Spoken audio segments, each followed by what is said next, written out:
The NFL opening line report, week number 2, arguably the most important NFL opening line report of the season. But hey, they are all important. And because Teddy covers the mainstay of this show, I am just alongside Drew Martin. Guys, we'll get you on the right side of some of these moves for week 2 in the NFL. Without further ado, my partner in crime, Teddy Covers. Teddy, welcome on in, buddy. How you feeling?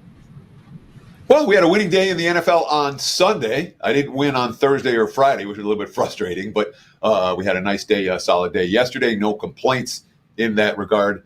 I want to talk about a couple things right at the top. First, maybe most importantly, you comment, we listen.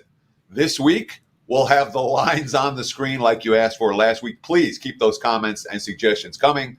We appreciate them each and every week. And, of course, the comments and the likes and the suggestions make all the difference in terms of the YouTube algorithms. What do we have? 18,000 views last week. Awesome. Second, week 2, I should say, is overreaction week. I'm just going to give you 2 stats. Since 2010, teams off a win, straight up win, versus teams off a straight up loss in week 1. So the winning team, the team that looks good versus the team that looks bad. Well, the winning team's 45, 64, and 3 against the spread. That's 41% long term. Game 2 off a loss as a favorite. Those teams have been pretty darn good. 44 and 34 against the spread since 2010. So a couple of prevailing trends. Everyone is going to react to what they just saw. The long-term data shows pretty clearly you don't necessarily want the teams off a win. You want the teams that look bad last week in general in week number 2. Love the stats there, Teddy. Some good trends to get us going for week 2. Guys, a little promo for you. 30 days, NFL and college football for just $199. Big discount there. So you can get 30 days NFL, college football, all the picks in your inbox. Just $199. Huge savings there for both Teddy Covers and Drew Martin. We get it every handicapper actually at WagerTalk.com. And also, Teddy, we got that starts tomorrow. Okay, so not today. Yeah, on Tuesday that starts. Mm-hmm. So take advantage for of everybody that. watching. Yeah. Sorry, I don't mean to cut you off while you're doing a great promo, but 30 days for $199 pro in college. It's a good deal if you want to get on board. Take advantage of this offer. No promo code needed. Comes up on Tuesday. It'll be up all week at WagerTalk and sportsmemo.com. And Teddy, for this year, are we hitting the Monday nighter? I mean, of course, we're doing this 10 a.m. Pacific on Monday, but should we just go right into the Thursday nighter, or do you want to throw out something? Let's do Monday night at the end, quick if we have time, because there's nothing going on with tonight's line.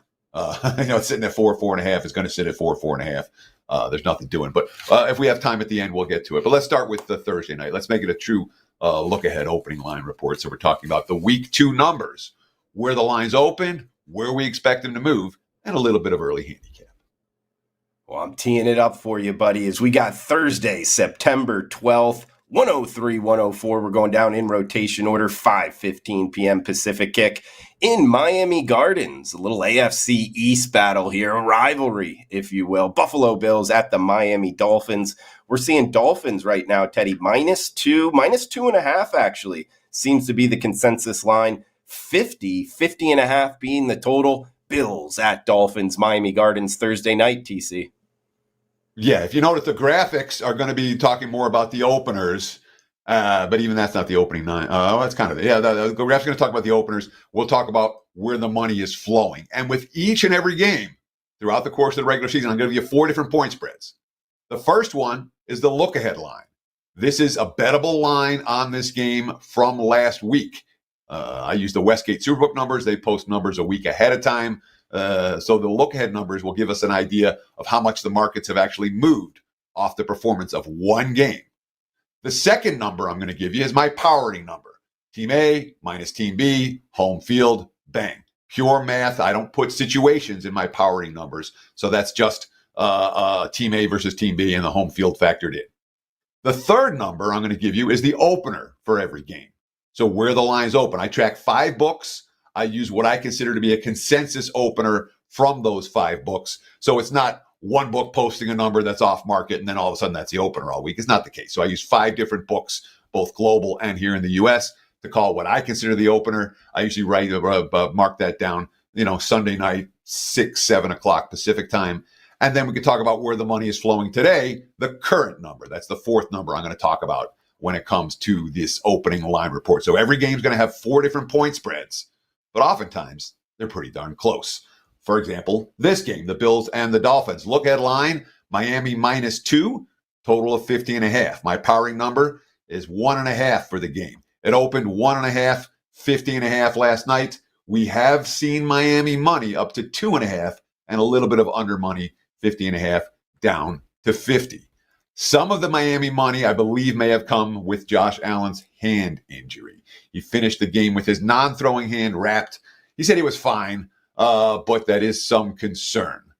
I was impressed with Buffalo yesterday. I had a play on Arizona. It was a wrong side. I was lucky to cash. I'll take it. But, the Bills had 14 plays of 10 or more yards on offense. They got punched in the face, and they punched back hard. Sean McDermott, we got down early in the game, and they were fighting back from there. I think that, in and of itself, is a great sign for our football team. Remember, Buffalo jettisoned a lot of veterans this offseason. The youngsters played well. Miami, we saw before the game an incident that absolutely affected the handicap. We talked about Hill getting arrested or handcuffed, after whatever, he was reckless driving. You probably shouldn't do that right around the stadium when there's a bunch of cops. But after he was stopped, the situation went downhill. Calais Campbell got involved, and the team came out and was like asleep in the first half. They fell down 14-0 against Jacksonville. It was clear what happened before the game affected their energy. Tua gave an impassioned halftime address. Quote, "We just needed to get our head out of our butt." He called it his teammates, he called it his coaches. He says that was it. And obviously Miami came back in the second half and played much better than they did in the first half. They did not, however, get the money for their backers. Neither did both these two teams in the we won but didn't cover scenario. Look, I don't know that Miami gets to 3. They might. Early money's come from Miami, but 2.5 to me feels like where this number's sitting. I don't think there's any urgency to get down on Miami Buffalo on Monday morning. Great start here, Teddy. As we flip the script, guys, Sunday, September 15th, going down in rotation order. 10 a.m. Pacific kicks up first here. 263, 264, Las Vegas Raiders at the Baltimore Ravens. We are seeing Ravens -9 in the hook at most shops right now, TC. 41.5 to as high as 42.5 being the total. We get West Coast to East Coast, actually, for the 2 top games on the card for Sunday, but it's Raiders at Ravens, first game up on Sunday. Dan, we've got an emergency betting alert. Let's get it going. Still got the Wayne's World. I love it. This is one where if you want to take Baltimore, you want to do it right now. Look headline on this was 843.5. The Ravens played to the point spread. The Raiders were pretty awful yesterday, and the markets are reacting to that this morning. My powering number on the game was 10. The markets opened, again, like the look headline, 8.5. We've seen nothing but Baltimore money so far. And again, I'm not convinced it's going to go above 10, but with the West Coast team traveling east, with Baltimore coming off a loss, we can anticipate Ravens money coming in if you want Baltimore, that it's sooner rather than later. And of course, we talk about the Raiders yesterday. Of course, look headline here. No, I just did all that. Yeah. The Raiders, fourth quarter, down 6, 4th and 1 from the Chargers, 43-yard line. And Antonio Pierce punted, and the game was over. LA touchdown on the next 2 days. And he defended it after the game. Quote, we got what we wanted. We got them backed up. We got 3 timeouts there. Play good football, get the ball back at midfield, hopefully. They broke off a long run, and that was the end of it. We considered going for it. It was a long 1 yard for a first down. We got stopped early in the game. Momentum. The punter had done a good job pinning those guys back. I think he had 2 or 3 punts inside the 20. Again, the defense was the strength for the most part of the game. Now, no NFL team had punted on 4th and 1 inside their opponent's territory when trailing by 1 score in the fourth quarter since 2016. Let me repeat that. No NFL team, all 32 teams, none of them had punted 4th and 1 inside their opponent's territory when trailing by 1 score in the fourth in the last 8 years. And Pierce did it yesterday. Minshew isn't going to win you any games. The Raiders were -3 in turnovers. They got stopped on downs on 4th and 1 of their own territory. The defense didn't force any. There's not a lot to like about the Raiders' performance yesterday because the Chargers didn't play well and the Raiders didn't sniff a cover. Meanwhile, Lamar Jackson was kind of unstoppable. He did miss a couple of open receivers in the end zone on the last drive, but he can between passing and rushing nearly 400 yards. Derrick Henry had an impact. When you talk about likely Bateman, Hill, Flowers, Andrews, all of a sudden Baltimore is absolutely loaded with receiving weapons. And I couldn't find the quote, but I heard it. I'm going to paraphrase it. Lamar Jackson after the game to KC, that'll be the worst game we play all year. We can anticipate Baltimore money in this one. Raiders look pretty bad, and the Ravens are pretty hungry. Teddy, I got a quick handicapping question for you. I think it matters more in the later season, but do you give any advantage to the Ravens because they got extra preparation here playing on Thursday against the Chiefs, whereas the Raiders had to play on Sunday? Okay. Yes, I would absolutely give them, and not a huge edge, but, a quantifiable half point. I didn't put in my powering number, but I think it's reasonable. Okay. Guys, we got 265, 266 up next, 10 a.m. Pacific kick. LA Chargers at Carolina Panthers, west to east coast again here with the Chargers. minus 6-point road favorites, 39 and a hook being the total, Teddy. Look headline here. LA minus 3.5, 42. My powering number, Chargers minus 6.5. Markets open 5/5.5 last night, 39.5, and have moved to 6 this morning. No surprise. Look, let's be real about the Carolina Panthers. Okay, this was a team that was supposed to be, if not the worst, them in New England and the Giants were supposed to be the 3 worst teams in the league. So 2 of the 3 worst teams had awful week ones. Carolina was supposed to be awful. They were awful last year. And there was no team that looked worse. Well, the Giants might have looked worse. Carolina looked awful. All right. Bryce Young was hopeless in that ballgame. They only had 58 yards rushing. The longest rush was 8 yards. They were 1 of 10 on third downs, 3 turnovers. The defense allowed 180 on the ground. They allowed scores on each of the Saints' first 9 drives. Canales, the new head coach. The nature of the loss matters, but whether it was by 3 points or as much as it was today, you just have to count them as a loss and then move forward. Yeah, I get it. Bryce Young, this doesn't define us. It's a long year. Yeah, I get it. Carolina, we're not going to see a public dollar on Carolina this week. And so far, the wise guys haven't bet them either. Although the Chargers, they had 5 first downs going into the fourth quarter, and we're still winning and covering, which tells you 2 things. 1, the defense played great. 2, the Raiders aren't all that good. They allowed 1 rushing first down all game. Herbert only 144 passing yards, but no mistakes. The offense 0 turnovers. The defense forced 3. And all the Brandon Staley fans will remember this is of all the stats. This is the one that Chargers fans are most appreciative of. They went 0 for 0 on 4th downs in that ballgame. Derwin James, great quote, described it as complimentary football all around. This is the first time I feel like we actually played real complimentary football from where the offense was struggling a little bit, and we picked them up, and then we gave up a play, and they came back and gave us a play, gave us a big first down.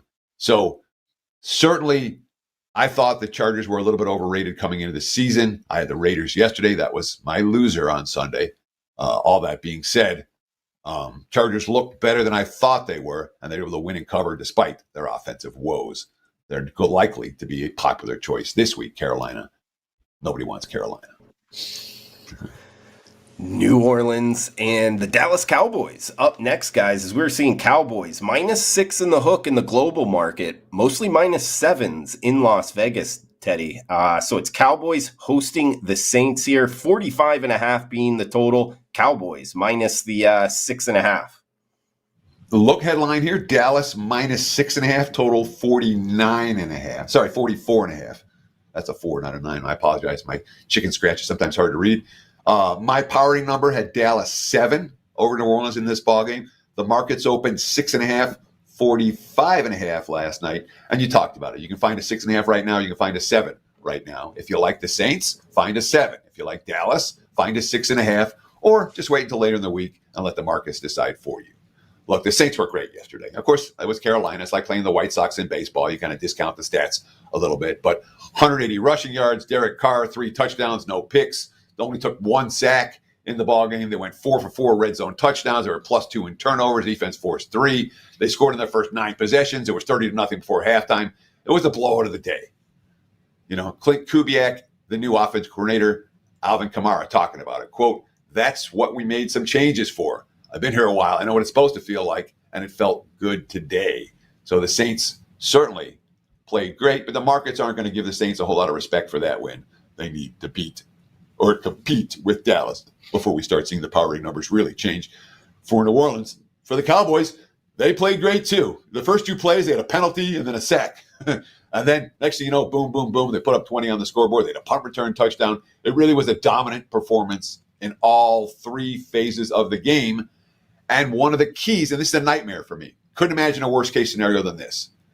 I have Dallas season total under. Part of the handicap, a big part of the handicap, was all the contracts and all of these unsigned players and the quarterbacks not signed and CeeDee Lamb's not signed. In the last week, Dallas signed CeeDee Lamb, and then right before kickoff, they signed Dak Prescott to the long-term deal.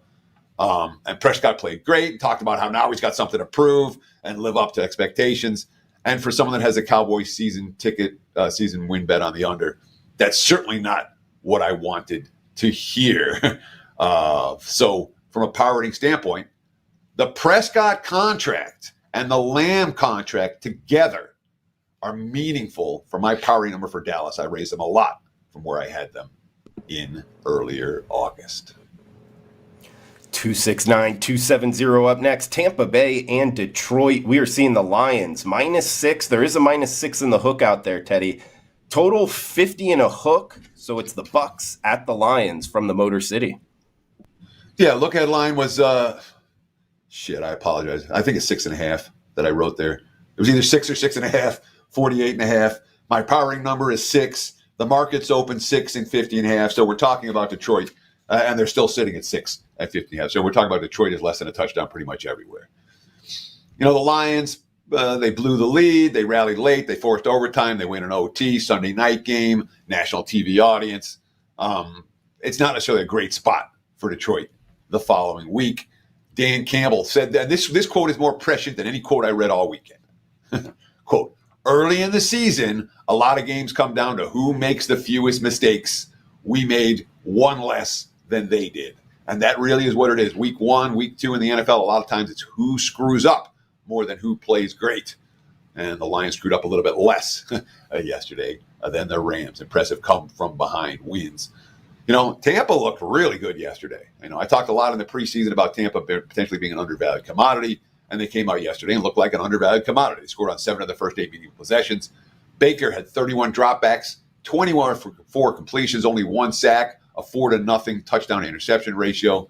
Chris Godwin and Mike Evans looked great. You know, the quote from Godwin, "We got to spread it around a bunch. A lot of guys got the ball. I think we have the potential to be a really dominant offense." However, you want to talk about a red flag for Tampa Bay?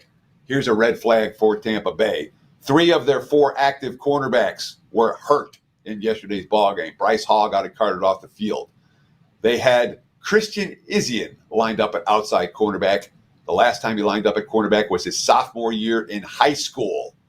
Okay. They got a rookie, Tyrick Thunderberg, an undrafted free agent at Appalachian State. He had a good training camp. He was put on the practice squad. No, he was inactive on Sunday. Todd Bowles, quote, "He's definitely going to have to be on deck." So it looks like Tampa is going to go and face the Lions with a cornerback core that is backups, rookies, practice squad guys. And that's not necessarily what you want to see against Jared Goff and company. Great point there, Teddy. As guys, we move down the list here. 271-272, 10 a.m. Pacific, 1 p.m. Eastern, Indianapolis and Green Bay up next here, TC. As we get the Colts, -3 with juice, but mostly -3.5 right now as the road favorite, 41 being the total. Yeah, so look ahead line here for Indy and Green Bay is Packers -5, total 47. And then Jordan Love gets hurt. Now, the backup for Jordan Love, so look at his 5 and 47. My powering number, I adjusted a full touchdown for the Love injury. I don't know if that was enough. And I'll explain why in a minute. My powering number came Indy 2.5. The markets have come even higher. 3 now up to 3.5. I mean, it was a split line last night, 3 minus juice at 3.5. And really, that's still what we're seeing today. More 3.5 to 3, mostly 3.5s out there right now. Total 41, still sitting at 41 as we speak. Malik Willis didn't spend the offseason in Green Bay, didn't spend training camp in Green Bay. He arrived at the very end of training camp. They know the terminology. And Malik Willis has been awful in the NFL. He had 67 career pass attempts over 2 years in Tennessee and the Titans. And I agreed with the move, said, forget this guy. He was their QB of the future. He is not. All right. He's not that good, to put it mildly. Now, look, the Packers offense with Love, 29 points, 7.1 yards per play. They allowed only 5.5. They were +2 in turnovers. They ran for 7 yards a carry. You're supposed to win those games, and they lost. Matt LaFleur, we got to learn from this, because just watching this tape, and I'm not trying to take anything away from Philly, they battled, they played their game, but I think there's a lot of opportunities that we didn't capitalize. I agree, but this is a backup quarterback I'm not putting my money on.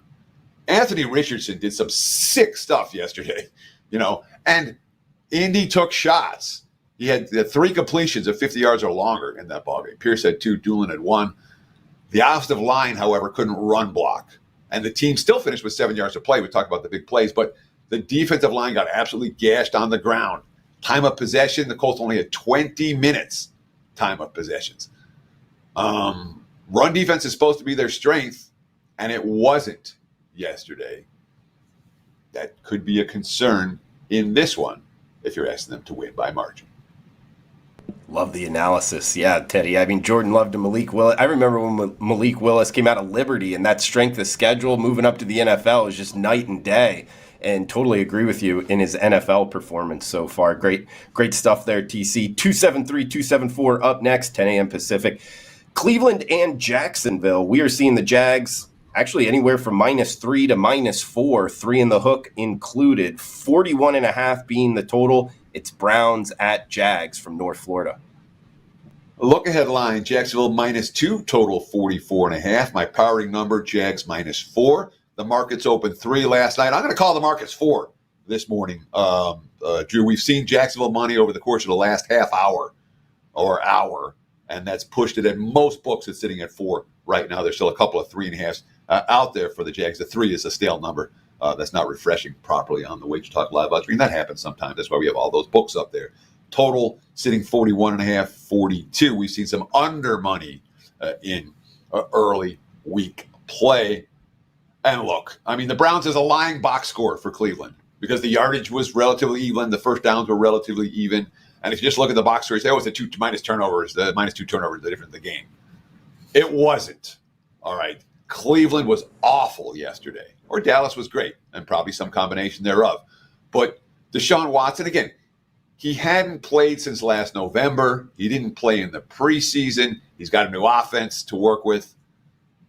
And he had 51 dropbacks for 137 net yards, missing receivers. Deshaun Watson looked washed yesterday. He was sacked 6 times. He was intercepted twice. He wasn't sharp. And it looked pretty awful. That being said, it's only his 13th game in a Browns uniform. He hasn't even played a full season in Cleveland yet.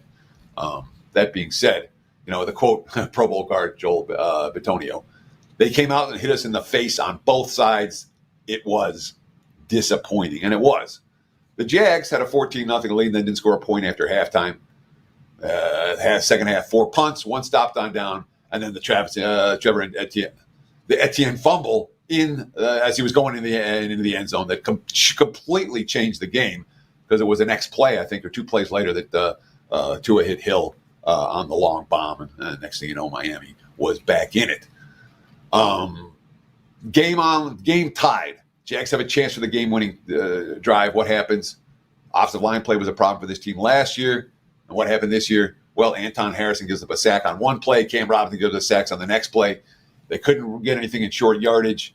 This is an offensive line that still was a concern last year and certainly was a concern in that game against Miami. Trevor Lawrence. Obviously, turnovers are killers, especially in the red zone. We still have plenty of time in the game. We have to be able to handle the adversity and go score in the next series. So we've seen Jacksonville money up to 4. I don't know that it gets any higher than this, so we're not putting an emergency betting alert for the Jags and the Browns. Shout out to Joe and Dan behind the scenes. The graphics are up there, guys. We're listening to you. Let us know in the comments below where you agree, where you disagree, any thoughts on the show, and any questions, fire away as well. As we got a couple more 1 p.m. Eastern kicks before we hit the afternoon slate here, guys, as we got San Francisco and Minnesota up next. Of course, the 49ers playing in Monday Night Football here, but we are seeing them lay -5.5 as the road favorite. 45 being the total here, Teddy. So it's 49ers at Vikings from Minnesota. Yeah, look headline for San Fran, -7, 45.5. My powering number is only -5. We had to raise Minnesota off yesterday. They were clearly the better team. And they obviously look pretty good in that ball game. Although, again, you want to take it with a grain of salt, but you still had to raise. I had to raise my Vikings power rating. My Vikings power rating was too low. So my power rating number is 5. The market's open 5.5, 45.5 last night, and that's kind of what we're seeing this morning. 5.5, and 45/45.5. San Fran will play tonight. Obviously, we'll see how the Niners look. Is likely to affect this point spread in a pretty significant way. How about this one? Vikings won by 22 against the Giants yesterday. That was the single largest margin of victory since Kevin O'Connell was hired in 2022. They'd won 20 games during that span. 17 of those 20 wins were by a single score. So they have not been capable of beating teams by margin. Sam Darnold played well yesterday, only 5 incompletions. Aaron Jones, Ty Chandler kept the chains moving on the ground. And most impressively, perhaps, the defense held the Giants to 3.5 yards per play. Kevin O'Connell after the game. Sam Darnold, for a new guy in a new system, to start 12 for 12 and be incredibly poised throughout the day, was a huge performance for us to be able to build off of. But worth noting with Minnesota, even though I adjusted them up, well, now you're not buying low necessarily on the Vikings coming off. You know, we talk about playing the Giants one week and San Fran the next. It's like playing the White Sox one day and then the Dodgers the next. You know, it's a much tougher competition. We'll see how Minnesota handles it this time around. Great stat there, Teddy, with that single score victory stat, man. Seattle and New England up next. We're seeing 37.5 to as high as 38.5 as the total, with the Seahawks -3 and a hook as the road favorite. So it's Seahawks at Patriots. Yeah, look, I mean, that's what I do on Sunday nights. After the games are over, after I've adjusted all my numbers, I'm just looking for interesting stats, something that gives us a little bit more. Because there's so much that you see in the sports betting markets right now that's just, this is what it is, and these are some stats and running stuff off. I want the nuances. I want the quotes. That's where you actually make money in the association. Straight statistical analysis by itself isn't going to help you a lot, but I always like to try to give real, meaningful betting numbers when I talk on this show. Seattle against the Patriots. Look at a line. Seattle -3.5, 41. My powering number was 3. The market's open 3/3.5. They've moved pretty much to 3.5 this morning across the board. So we're seeing 3.5s here. A little bit of Seattle money. I mean, the Seahawks, they started the game. I talked about Dallas started the game lousy and then it got better. Seattle was the same story. First play, a sack. Next play, an interception. You know, just like we want to start. Drew it up that way. We wanted some adversity there. The offensive line got destroyed in the first half. This was a tale of two halves.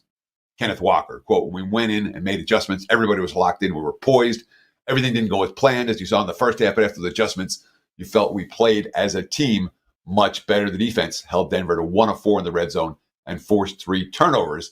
They did lose starting tackle George Fant to a knee injury. That's worth noting. But certainly Mike McDonald's career as a head coach started a little bit weird, got a lot better in the second half. We like the halftime adjustments they made. That's worth noting. For the Patriots, I mean, they did exactly what I thought they were going to do yesterday in the sense of play an extremely conservative game plan. Jacoby Brissett, the only goal for him is no mistakes. 25 dropbacks, 120 total yards. It's all dinks and dunks. They didn't have a pass play of more than 20 yards. It's Ramondre Stevenson, 125 yards and 25 carries. That's what they want to do. Longest completion to receiver, 17 yards in that ball game. New England, as I said last week, remains for me the number 1 under team in the NFL. The market's kind of agreeing with this total from as high as 41, 42 at the opener. Now we're looking at 38s in the market for Patriots and Seahawks. Unfortunately, the markets have seen this pretty clearly, like I expected they would. At least we got one bet in, cashing in New England under. I may well play it again this week, even at the bad number. But Patriots under, unfortunately, the markets have realized what's going on in New England already. So this is going to be a team playing games in the 20s and 30s, not in the 40s and 50s. We're talking the Jets and the Titans up next as the Jets play Monday Night Football here, guys. Keep that in mind. But Teddy, we're seeing the Jets minus 4-point road favorites in Nashville, 42 being the total. This is a tough one for me, Teddy. I had Titans plus the points in my pocket yesterday, up 17-0 and losing the bet. That one hurt, but I'll throw it over to you. Jets at Titans. Yeah, Chicago scored 100. Well, we'll talk about the Bears. We'll talk about the Bears. That was the worst beat of the day, for what it's worth. So at least, and there's a great stat. I think teams that were like Chicago were like 3 and 1,225 straight up. Before, man. It was 3 and 1,224. Now it's 3 and 1,225. No, they won. It was 2 and 2,000. Basically, it happens, once every 500 games. When a team doesn't score an offensive touchdown, and then covers his chalk. It's the exception rather than the rule. When it comes to the Jets and the Titans, look headline here. Jets 43.5. My powering number's higher than that, 5.5. The markets today are sitting 4.5, 43.5. We don't know what the Jets are going to do if they look good on Monday Night Football. This could easily come 7. Look, Will Levis looked like a rookie quarterback yesterday. 2 turnovers, 3 sacks, only 104 net passing yards on 35 dropbacks. Not good. There were lots. And again, they have Calvin Ridley. They have Tyler Boyd. They have DeAndre Hopkins. This team has weapons. That said, Hopkins was banged up. The receiving corps didn't do a whole lot. They did shut down Chicago's offense. They gave up 17 points on turnovers. Brian Callahan, after his debut, it was a winning effort on defense. They did a really nice job. They made life hard for those guys, exactly like how we wanted to, and we just handed them points. Will Levis, we just got to be better. That's not us. The first half was the winning offensive football game. Second half, that'll lose you games. Not good across the board. Tennessee did come out of that game basically healthy. Teddy, next game up, we got the New York Giants, and they are in our nation's capital up against Washington here. The Commanders minus 2.5. That's Washington as the home favorite. 43.5 being the consensus total. So an NFC matchup here, NFC East division matchup, Giants at Commanders. Yeah, I'm running a little bit long today, so I'll try to pick up the pace down the stretch here. Washington, look ahead line, minus 2.5, total 41.5. My powering number, minus 2.5 on the ball game. We're seeing today, minus 2.5. It opened last night. There were 2.5s and 3s. So someone took the Giants plus 3 because I'm not seeing the 3s out there this morning. Total 41.5 at the opener for the Giants. And we've seen nothing but over money, now up to 43.5. Significant move on this total. Wise guys have pounded the over here. Not my money. Teddy. Danny Dimes, 47 dropbacks for 166 net yards. He was sacked 5 times. He threw 2 picks. The running backs had 14 carries for 45 yards. They gained only 3.5 yards per play. They obviously went 0-3 in the red zone, and they had 9 penalties. The hot seat's getting really hot for Brian DeBall right now. This is a pressure-packed game for the G-men. If they start 0-2, that pressure's just going to start heating up. There was no downfield passing game for the Giants, and they spent all summer working on the downfield passing game. So maybe the markets expect to see some of that this week. That's why we're seeing the over money come in. And, of course, the Giants' defense didn't force a completion by Sam Darnold until less than 2 minutes left in the first half. From the Washington side of the equation, look, this box score lies. Washington got all their first downs and all their yards after Tampa was in control of the ballgame in the second half. They allowed scores on 7 of 8 meaningful Tampa possessions. And Jaden Williams, look, a rookie cornerback, no turnovers his debut, but he's also their leading rusher. And that is not necessarily what you want to see. 16 carries, 88 yards, and 17 completions out of 24 attempts. His quote after the game, I grade myself hard. We didn't win. I like to win. Overall, it went pretty well. There's some stuff as an offense we left on the field. We got to execute better. It's a long season. We're going to move on. Yeah. Dan Quinn. And I thought some of the quotes about Jaden Daniels were important. And I said I'd go quick, and I'm reading extra quotes, but I have to here. Dan Quinn, I thought he got to fully express all the things that he has, using his legs, being aggressive down the field. Like a number of players tonight, there's going to be a lot of takeaways. What I can tell you, we have one heck of a competitor. Offensive guard Sam Cosmi. His ability to stay calm amidst adversity was very strong. I didn't feel any panic. Terry McLaughlin, the receiver. It was really his poise in the pocket. The biggest thing that stood out was the way he communicated, and he has the upbeat mentality. So really positive quotes from Jaden Daniels after that ball game. There were no positive quotes on the Giants side. That's 10 a.m. Pacific, 1 p.m. Eastern kicks in the books. We got 3 afternoon kicks here. That's something, if you've been watching the show for multiple years, Teddy and I both agree on. They loaded up too early, Teddy. It's 10 games. It's too hard to keep up with. But either way, we got 283, 284 up next, Rams and Cardinals. We are seeing LA Rams -1, -1.5 as the road favorite. 49.5 to as high as 50 and a hook being the total. It's the Rams at the Cardinals in the desert, TC. Look ahead line, LA -2, 48. My powering number, LA -2. The markets opened 1.5 last night. Sorry, to say this morning. They played last night. Total of 50. And that's basically what we're seeing right now. Really haven't seen any line movement on this game at all.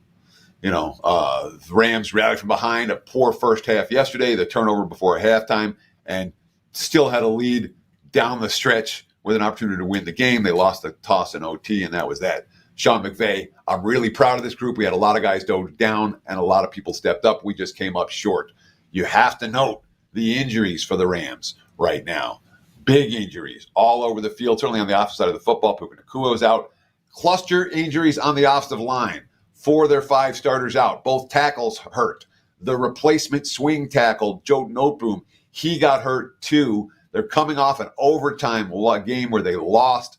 These are all pretty big negatives for LA when it comes to trends and angles and that sort of thing. You don't want teams off an overtime loss, and you certainly don't want teams with cluster injuries in the offensive line. That being said, Arizona looked pretty, they started out really strong, scored in each of their first 3 drives, and they finished the game with 270 total yards. They had a kickoff return touchdown and still didn't win. The defense got absolutely gashed in that ball game. Jonathan Gannon, we got to be better. We were up 17-3 and lose the game. We have to keep the scoring up a little bit, especially when we have a lead. That is a coach that doesn't trust his defense just yet. I don't blame him. He gave up 14 plays of 10 or more yards in blowing that big lead at Buffalo. 285, 286 up next, 1:25 p.m. Pacific kick here. Cincinnati at Kansas City. We are seeing Chiefs -6-point home favorites, 48 and a hook being the total here. Teddy, it's Bengals at Chiefs in Arrowhead. Yeah, look headline here. KC only -3.5, total 47.5. The markets have adjusted downward on Cincinnati in a significant way. My number on the game's KC 7, so I'm even higher than the markets right now. That, as you mentioned, sitting this morning, pretty much 6. There are still some 5.5s out there. I'm not so sure they're going to be here. Cincy was awful yesterday. There's no way to sugarcoat it. They only had 13 first downs, 224 total yards. They gave up 170 yards on the ground. They were outrushed by 100 yards. The offense had turned the ball over twice. The defense forced none. Burrow really hesitant to push the ball downfield. Healthy to start a season for the first time since rookie year. 164 passing yards. Certainly the fact T. Higgins didn't play, Jamar Chase banged, was not as explosive as he's been. He was dealing with food poisoning during the week.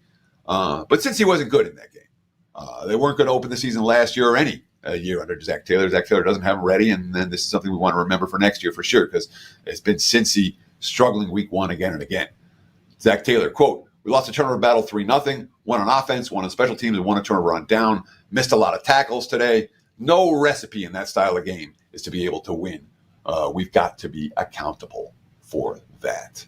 Of course, Kansas City, the Ravens had more first downs, nearly 100 more yards, but the KC defense, 1 of 4 touchdown opportunities for Baltimore in the red zone, and 5 pass plays of 23 yards or more. Last year, Kansas City's offense, dink and dunk for extended stretches. I'll put it to you this way. Right now, my Chiefs powering number is higher than it was at any point last season. The defense still elite. The offense better than it was. That's my number on the game is 7 compared to the market's only 6. Last afternoon kick up next here, guys. Pittsburgh Steelers, Denver Broncos. We are seeing Steelers -3 with juice pretty much across the board here, TC. Low total, just 37. Steelers at Broncos from a mile high. Look at line here. Pittsburgh -3, 40.5. My powering number, Pittsburgh -1.5 in that ball game. The markets say I'm either too low on Pittsburgh or too high on Denver. Opened 2.5, 3 last night. Bet up to 3 with juice at a lot of spots. All that being said, I'm not anticipating this line's going to go to 3.5. It could, but I'm not convinced that it will. I'll say this for Sean Payton. That was a bizarre game plan. A bizarre game plan for a rookie quarterback making his first road start. 44 dropbacks, 132 net yards, first career start on the road. And he was also the team's leading rusher. There was no running game at all. They finished with 3.3 yards per play on offense. And that's not a great defense they faced in Seattle. It might be good. It's not great. Steelers defense was great yesterday. They only had 2 offensive plays of more than 12 yards.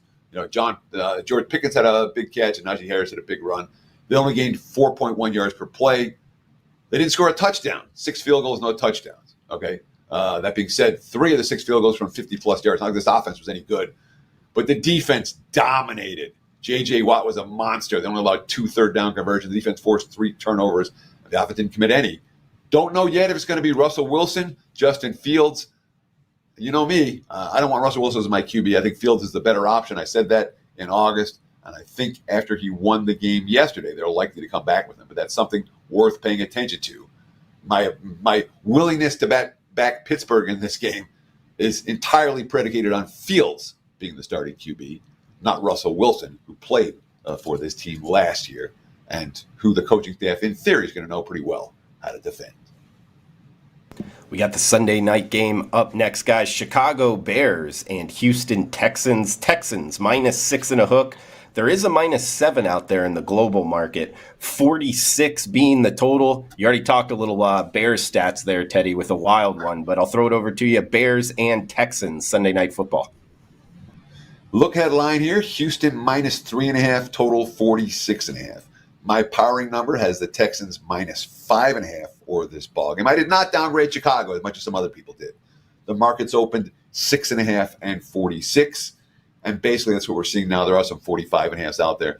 And if you like the under, you might want to get down on the under 46 right now. The leading indicator books are telling me that this number could easily go down. It's not worthy of an emergency betting alert. I only have the one emergency betting alert this week for game 1 on Sunday, that Raiders-Ravens game. But if you like the under, consider it now. I'll leave it at that. Look, Caleb Williams got a win in his debut. The last 15 number 1 picks are combined 0-14 and 1 in their first starts. That began with Carson Palmer in Cincinnati in 2003. And Williams broke that streak yesterday despite 14 of 29 for 93 yards, sacked twice, no touchdowns. The running game didn't work either. 22 for 84. The offense produced only 3 field goals. That being said, Caleb Williams, it was a frustrating game. But the most important thing, it shows we had a bunch of personality from this team, I would say. The fight, the resiliency that we had, that's meaningful to me. Brian Callahan, they did a really, Titans head coach Brian Callahan talked about the defense. They did a really nice job, the Bears defense. They did a nice job. They made life hard for those guys exactly how we wanted to, and we just handed them points. So basically, he knows that they gave the game away. The Texans were great. They won their 9th consecutive road game. When you talk about Stroud to Nico Collins and Tank Dell and Steph Diggs, I mean, between them, they had 15 catches, close to 200 yards. Joe Mixon dominated on the ground. They had 40 minutes of possession. They scored touchdowns on all 3 of the red zone opportunities. Houston was an overachiever last year. There were some questions as to whether they were going to be able to sustain that success.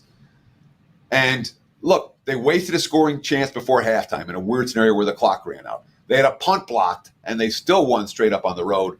The markets are paying attention to that today. Houston is a team that has absolutely seen a power rating adjustment from where they were. Again, this look at line was 3.5 on this game. Now 6.5, 7. The markets have adjusted both teams off their week 1 showings.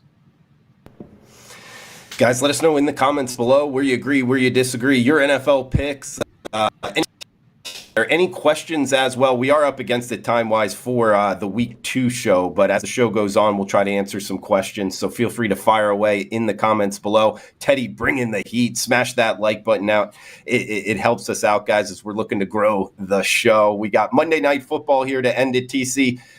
Atlanta and Philadelphia, 48.5 being the total. We are seeing Eagles -6 in the hook, pretty much across the board. Some juice on that hook as well at a couple global shops. But it's the Dirty Birds and Eagles fly to end it here, TC, Monday Night Football. And let me be really clear. If you want a pretty girl to get your picks from or your NFL information from, this is not the right show for you. If you want lots of BS stats and info that aren't going to help you win any bets, this isn't the right show for you.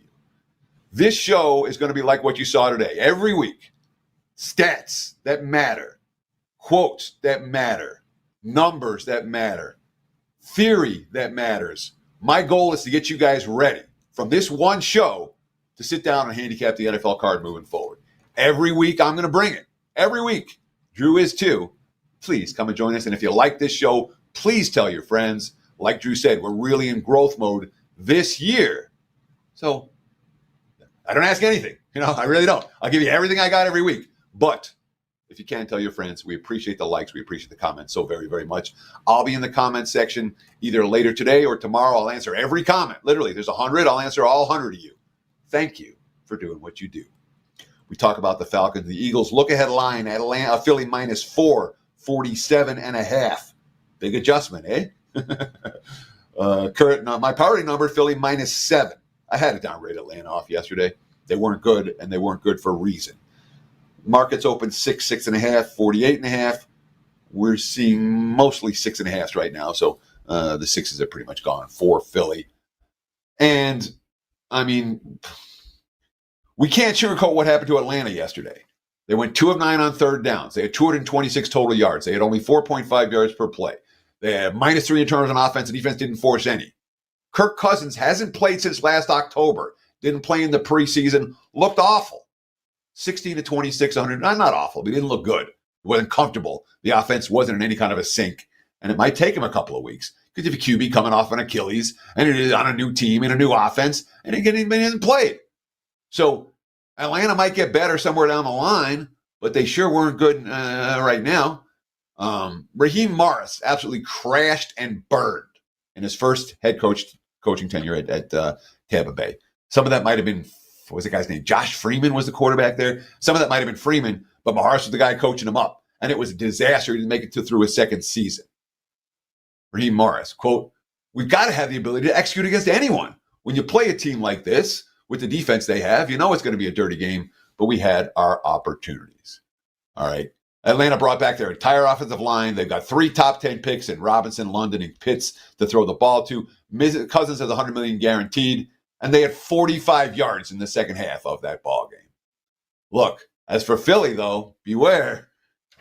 Defense allowed 7.1 yards per play. Offense gained only 5.5. I know they won the game. I know they covered the point spread. I know their playmakers made plays all game long, but they were outgained by 1.6 yards per play. They couldn't stop the run. They couldn't stop the pass. To me, that's not the recipe of a team I'm looking to lay a touchdown with on Monday Night Football, especially when they're likely to be the public side. Teddy, jam-packed show, man. Not sure if you have anything left. I know we're over time-wise, but I'll throw it over to you. Any final thoughts before we shut this down? Thanks for watching. Enjoy the games. And again, last week, record number of viewers for OLR. I appreciate all of you. Tell your friends. Let's do it again this week. Cheers, guys. And of course, visit the website, WagerTalk.com. Visit my page, wt.buzz/TC, Teddy Covers. That'll send you right to my page at WagerTalk.com if you want to take advantage of the special offers that we talked about. $199, college and NFL, 30 days, all access. Use it for me. Use it for Drew. It starts on Tuesday, September 10th. So you can't get it today on Monday, but you can get it. Many of you watch it on replay starting tomorrow. Take advantage of this offer if you want to get on board. 30-day all access pass. No promo code needed. Thanks for watching. Good luck.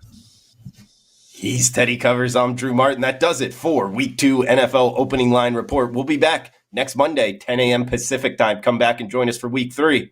check it out. Smash that like button, comment below, cash those tickets.